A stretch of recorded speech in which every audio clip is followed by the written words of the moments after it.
যে আমরা বেঁচে থাকতে শহীদের যে চাওয়া পাওয়া, শহীদের যে স্পিরিট, ইনশাআল্লাহ সেটা বাংলার জমিন অবশ্যই প্রতিষ্ঠিত হবে।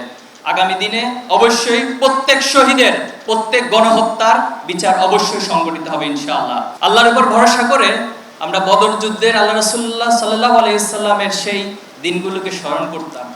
বদর যুদ্ধে উপনীত হয়ে রাসূলুল্লাহ সাল্লাল্লাহু আলাইহি ওয়াসাল্লাম আল্লাহর কাছে দোয়া করছিলেন যে আল্লাহ, আজকে যদি এই ছোট্ট বাহিনীটি পরাজিত হয়ে যায়, আজকে যদি কাফেররা বিজয় হয়ে যায়, তাহলে তোমার দিনকে প্রচার করার জন্য, তোমার দিনকে প্রতিষ্ঠা করার জন্য, তোমার সত্যকে, ন্যায়কে প্রতিষ্ঠা করার জন্য কোনো মানুষ তো অবশিষ্ট থাকবে না।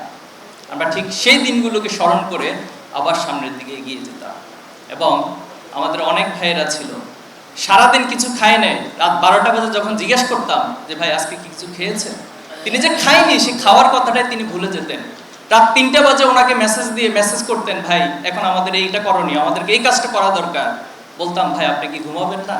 বলতে ভাই ঘুম তো আসে না, কোনোভাবে ঘুমের কথা চিন্তা মাথায় আসতে পারে। আজকে সেই ত্যাগ, সেই কোরবানি, সেই রক্তের উপরে এদিনে আমরা এসে দাঁড়িয়েছি। আজকে শহীদ পরিবারের পক্ষ থেকে আমাদেরকে শুনতে হয় যে আমরা কার কাছে যাব, কার কাছে বিচার চাইব। আমি এখানে রাজনৈতিক নেতৃবৃন্দরা রয়েছেন, সবিনয় অনুরোধ করব, আপনাদের কোনো কথা, কোনো কাজে যদি জুলাই বিপ্লবের স্পিরিট বিনষ্ট হয়, তাহলে আগামী দিনে আপনাদেরকেও ছাত্র জনতা কাঠগড়ায় দাঁড় করাবে। এবং আজকে যারা রক্তের উপরে চেয়ারগুলোতে বসে আছেন, বাংলাদেশকে পরিচালনা করছেন, তাদের উদ্দেশ্যে সবিনয়ে বলতে চাই, এই চেয়ারগুলো সাধারণ কোনো কার্পেটের উপরে বসে নাই, কোনো ফ্লোরের উপরে বসে নাই, শহীদদের রক্তের স্তূপের উপরে বসে আছেন আপনারা।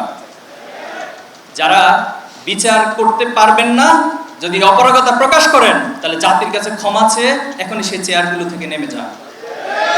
কিন্তু এই চেয়ারগুলোতে বসে ফ্যাসিবাদকে পুনর্বাসন করবেন, এটা আমরা কখনো মেনে নিব না। আমরা নিজেদেরকে শহীদের প্রজন্ম মনে করি। আমরা নিজেদেরকে সেই সময় প্রত্যেক দিন রাতে ঘুমাতে যাওয়ার আগে মনে করতাম, আজকের দিনটাই আমাদের জন্য শেষ রাত। যেদিন বাসা থেকে বের হতাম, সেদিন আমরা এই চিন্তা, এই নিয়ত করে বের হতাম, আজকের দিনটাই হয়তো বাসায় বের হওয়ার আমার জন্য শেষ দিন।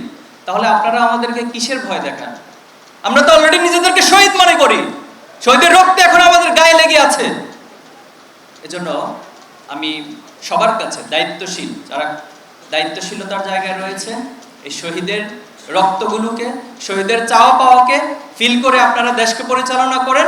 ছাত্র জনতা আমরা সকলে আপনাদেরকে সহযোগিতা করব, কিন্তু এর ভিন্ন কোনো চিন্তা করলে আমরা আপনাদেরকে ক্ষমা করব না।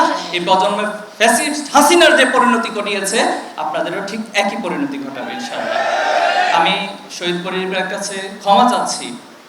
আপনাদের জন্য আমাদের অনেক কিছু করার রয়েছে।